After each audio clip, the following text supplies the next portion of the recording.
Semua pemain bermain bagus tapi, respon Indra Syafri usai Garuda Muda kalah lagi. Timnas Indonesia U20 kembali harus menelan kekalahan dalam U20 Series. Setelah sebelumnya kalah 0-1 dari Yordania U20, kali ini Garuda Muda takluk 0-2 dari Surya U20 di Stadion Gelora Delta, Sidoarjo, pada Senin malam. Dua gol kemenangan Surya dicetak oleh Majid Manaf Ramadan dan Anas Hussam Dahan, sementara Timnas Indonesia gagal mencetak gol balasan. Kekalahan ini menjadi evaluasi penting bagi pelatih Indra Syafri dan tim. Indra Syafri menilai timnya masih banyak melakukan kesalahan, terutama dalam mengantisipasi dua gol yang bersarang di gawang mereka. Meski demikian, ia tetap mengapresiasi usaha pemainnya. Semua pemain saya pikir bermain bagus. Tapi ada kesalahan-kesalahan memang secara grup, taktikal kami. Dan dua gol terjadi karena memang ada kesalahan. Nanti itu yang akan kami perbaiki, ujar Indra setelah pertandingan. Pada laga ini, Timnas Indonesia mencoba bermain ofensif dengan mengandalkan umpan lambung dari sisi sayap dan tengah lapangan. Namun, banyak serangan berhasil digagalkan oleh pertahanan Suriah yang disiplin. Gol pertama Suriah tercipta melalui kerjasama apik yang diakhiri sundulan Majid Manaf. Sedangkan gol kedua lahir dari tendangan bebas Anas yang tidak mampu diantisipasi oleh kiper Ikram Al-Ghifari. Meski kalah, laga ini memberikan pelajaran berharga menjelang Piala Asia U20 2025 yang akan berlangsung Februari mendatang. Timnas Indonesia berada di grup C bersama Uzbekistan, Iran, dan Yaman. Menurut Indra, pertandingan ini memberi gambaran tentang kualitas lawan yang akan dihadapi. Suriah pernah bermain imbang dengan Uzbekistan, jadi ini menjadi bahan evaluasi kami, ujarnya. Tantangan terakhir Timnas U20 di U20 Series adalah melawan India U20 pada Kamis, tanggal 30 Januari tahun 2025, di stadion yang sama. Siap kembali bela Garuda, punya postur tinggi dan kaki dominan kiri jadi kunci Elkan kembali. Elkan Bagot kembali berpeluang memperkuat tim nasional Indonesia pada babak ketiga kualifikasi Piala Dunia 2026. Bek berusia 21 tahun ini sebelumnya tersingkir dari skuad Garuda akibat konflik dengan Sintayong, yang disinyalir terjadi karena dirinya mengabaikan panggilan ke timnas.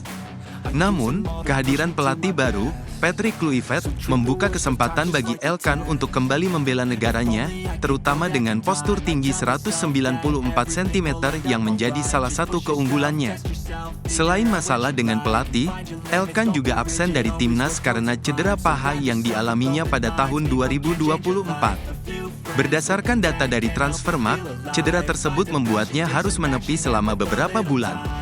Beruntung, di akhir tahun yang sama, klubnya, Blackpool FC, mengonfirmasi bahwa Elkan telah pulih sepenuhnya.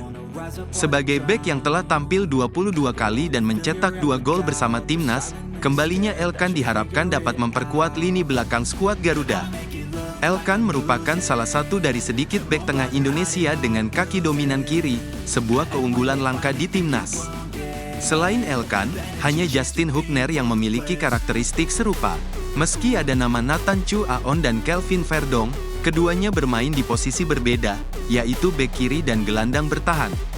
Hal ini membuat Elkan menjadi pilihan utama untuk mengisi posisi bek tengah dengan keunggulan kaki kirinya. Postur tubuhnya yang tinggi menjadi nilai tambah bagi Elkan dalam menghadapi duel udara. Dengan tinggi badan 194 cm, ia tercatat sebagai pemain tertinggi di Timnas Indonesia, mengungguli Maarten Paes, 192 cm, dan JIZ, 190 cm. Kemampuan ini menjadikannya ancaman dalam situasi bola mati dan aset penting di bawah strategi Patrick Kluivert. Kini, Elkan memiliki kesempatan besar untuk kembali membuktikan kualitasnya di level internasional. Akurasi umpan hampir sempurna, Eliano Reijenders bawa timnya kalahkan Fortuna Sittard. Pemain timnas Indonesia, Eliano Reijenders, turut berkontribusi dalam kemenangan timnya, PEC Zwolle, pada lanjutan pekan ke-20 Eredivisie musim 2024-2025.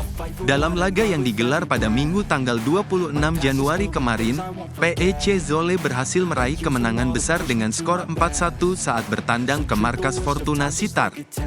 Meski tidak turun sebagai starter, Reijenders tetap menunjukkan performa yang solid dan membantu timnya mengamankan hasil maksimal.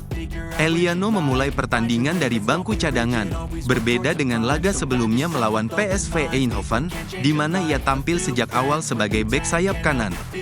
Keputusan pelatih PEC Zwolle, Johnny Jansen, untuk memasukkannya di menit ke-72 menggantikan Olivier Aertsen, terbukti menjadi langkah yang tepat. Saat itu, Zwolle telah unggul 3-1, dan kehadiran Reijenders memberikan energi tambahan bagi tim. Pergantian tersebut semakin memperkuat dominasi Zwolle di lapangan. Hasilnya, Philipp Kraster sukses mencetak gol tambahan pada menit ke-80, membawa Zwolle unggul lebih jauh.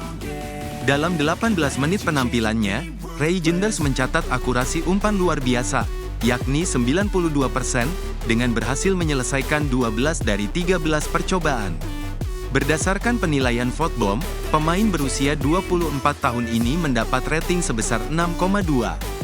Musim ini, Eliano Reijenders menunjukkan kiprah yang cukup menjanjikan bersama PEC Zwolle. Ia telah mencatatkan 13 penampilan di Eredivisie dan 1 kali bermain di Piala Liga Belanda. Meski belum mencetak gol atau assist, ia terus mendapatkan menit bermain yang berharga untuk meningkatkan pengalamannya. Adik dari bintang AC Milan, Tijani Reijenders, ini juga sempat tampil 1 kali bersama timnas Indonesia, menjadi prospek yang menjanjikan di masa depan. Resmi pindah ke Liga Jerman, Kevin Dix isyaratkan fokus di klubnya dulu. Hey kid. Bek timnas Indonesia, Kevin Dix, resmi bergabung dengan Borussia Mönchengladbach setelah masa depannya di FC Copenhagen akhirnya terjawab. Pemain berusia 28 tahun itu memutuskan meninggalkan Copenhagen saat kontraknya habis pada akhir musim tahun 2024 sampai tahun 2025. Kepindahannya ke klub Bundesliga diumumkan pada Minggu malam, dengan status bebas transfer dan kontrak berdurasi 5 tahun hingga Juni tahun 2030. Dix kini bersiap membuka lembaran baru dalam kariernya di salah satu liga terbaik dunia. Dalam pernyataan resmi, Borussia Mönchengladbach mengonfirmasi bahwa Dix akan bergabung pada tanggal 1 Juli tahun 2025, setelah menyelesaikan musim terakhirnya di Denmark. Ia bangga menjadi pemain Indonesia pertama yang memperkuat klub di Bundesliga. Meski senang, Dix menegaskan bahwa fokus utamanya saat ini adalah memberikan yang terbaik untuk Copenhagen. Senang bisa bergabung dengan klub luar biasa ini musim depan. Namun, fokus saya sepenuhnya adalah mengakhiri musim ini dengan cara terbaik bersama Copenhagen, ujar Dix. Sejak bergabung dengan Copenhagen pada 2021, Dix telah mencatatkan 158 penampilan dengan kontribusi 20 gol dan 19 assist. Performa impresifnya membuat ia menjadi bek andalan klub dan menarik perhatian klub-klub besar. Gladbach melihat potensi besar pada Dix, yang memiliki kewarganegaraan ganda Belanda dan Indonesia, sebagai tambahan berharga untuk memperkuat lini pertahanan mereka di masa mendatang. Kepindahan ini menjadi langkah penting bagi Kevin Dix sekaligus momen bersejarah bagi sepak bola Indonesia. Dengan kontrak hingga 2030, ia memiliki peluang besar untuk menunjukkan kualitasnya di Bundesliga dan membawa nama Indonesia ke panggung sepak bola internasional. Langkah ini tentu menjadi kebanggaan bagi para penggemar sepak bola tanah air.